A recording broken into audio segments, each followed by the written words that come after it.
The first thing Sergeant Nathan Nate Harris noticed was the watch. It was old, heavy, the kind of watch his grandfather had carried through World War II, an heirloom passed down with stories stitched into the metal casing and the cracked glass face. It wasn't flashy or digital, just a classic analog wristwatch, worn leather strap frayed at the edges. His grandfather had told him it was lucky, that the watch had saved his life once, stopping right as a bullet whistled past him in the trenches of Europe.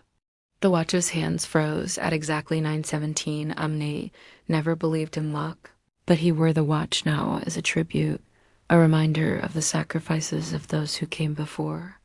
That morning, Nate checked the time as he prepared for the patrol. He didn't know then that 9:17 a.m. was the exact moment his world would change forever.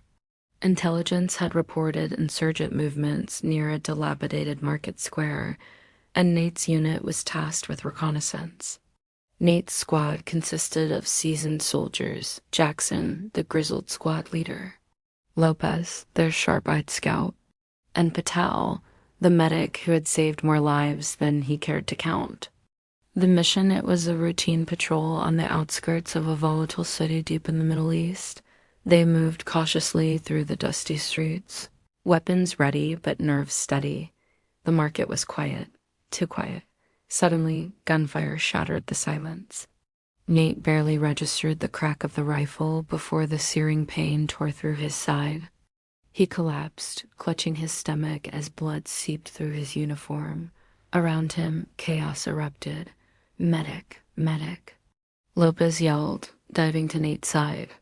Patel was there in seconds, checking Nate's wound, pressing gauze to slow the bleeding. "Stay with me, Sergeant," Patel said, voice calm but urgent. Nate's fingers brushed his wrist. The watch.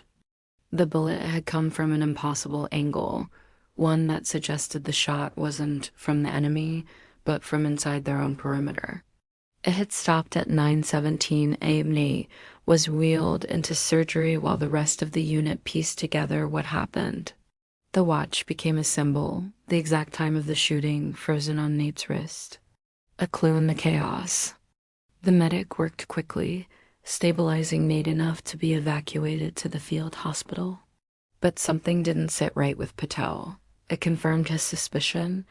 The shot was fired from the direction of a supply tent inside, their own base. Patel mentioned it quietly to Jackson, who frowned deeply. A traitor? In the middle of a firefight, betrayal was a deadly weapon. "We're going to find out who." Nate, half-conscious, caught the whispers and tried to speak, but his voice was weak. "The watch, it stopped when I was hit." He managed. Jackson nodded grimly. That watch might be the key. The field hospital was a blur of white sheets, distant moans, and frantic orders. Patel and Jackson began their own investigation, reviewing patrol logs and ballistics reports. Patel insisted on a detailed analysis of the bullet's trajectory. Shadows in the ranks, rumors began to spread like wildfire. Suspicion gnawed at the unit. Jackson gathered the squad for a tense meeting. "Someone among us betrayed us," he said. Patel and Lopez were assigned to discreetly monitor the supply area. Jackson took charge of questioning the men. Trust cracked under pressure. Eyes darted nervously. Whispers ceased when Jackson entered the room.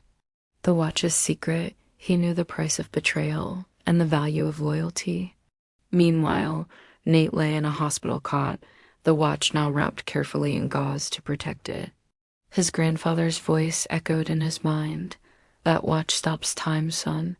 Not just in seconds, but in moments that change everything." Nate realized the watch wasn't just a family heirloom. It was a symbol of survival and truth. But sometimes it freezes the moment we choose to fight for what's right. The breakthrough Lopez, surveying the supply tents under cover of night, noticed a figure moving suspiciously near the weapon crates. He radioed Jackson quietly. Together with Patel, they confronted the man. It's a reminder that even when time seems to stop, we keep moving forward, together. It was Private Daniels, a soldier with a record of minor thefts but no known ill will. Under interrogation, Daniels cracked.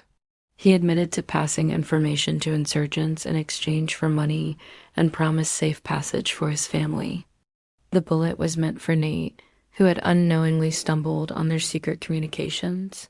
Justice in Healing Daniels was arrested and transferred to military police custody. Nate's wound healed slowly, but his spirit was stronger than ever. He wore the watch proudly once again, its hands ticking steadily. At a ceremony months later, Nate stood with his unit, honored for bravery and resilience. He held the watch up to the light. "Time doesn't stop for any of us," he said quietly. Epilogue. Years later, Nate sat with his own son, a young boy fascinated by the old watch. "Grandpa's watch," Nate explained. "It's more than metal and glass." The boy smiled and reached out to touch the worn leather strap. And in that moment, the legacy continued.